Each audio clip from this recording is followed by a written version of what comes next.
ఇప్పుడు ఒక బటర్ఫ్లై ఉంటుంది. బటర్ఫ్లై ఏం చేస్తుంది? అలాగే వెళ్ళి ఒక ఫ్లవర్ మీద కూర్చుంటుంది. ఫ్లవర్ మీద కూర్చొని కానీ తొండం ఉంటుంది కదా చిన్నగా, ఆ తొండాన్ని ఫ్లవర్లోకి పెట్టి it will pull the nectar కదా, అమృతం తాగుతుంది.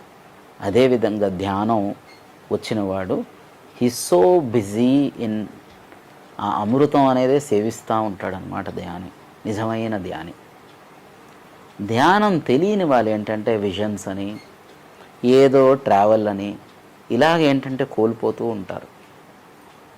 వేటికి ప్రాముఖ్యత ఇవ్వకూడదు. ముఖ్యంగా ధ్యానం వచ్చిన వాళ్ళు, నేర్చుకోవాలనుకుంటున్న వాళ్ళు, ఈ జర్నీ స్టార్ట్ చేసేవారు జస్ట్ బికమింగ్ ఎ విట్నెస్ అంతే. ధ్యానం అంటే ఏంటంటే just becoming a witness, being with your self, diving inside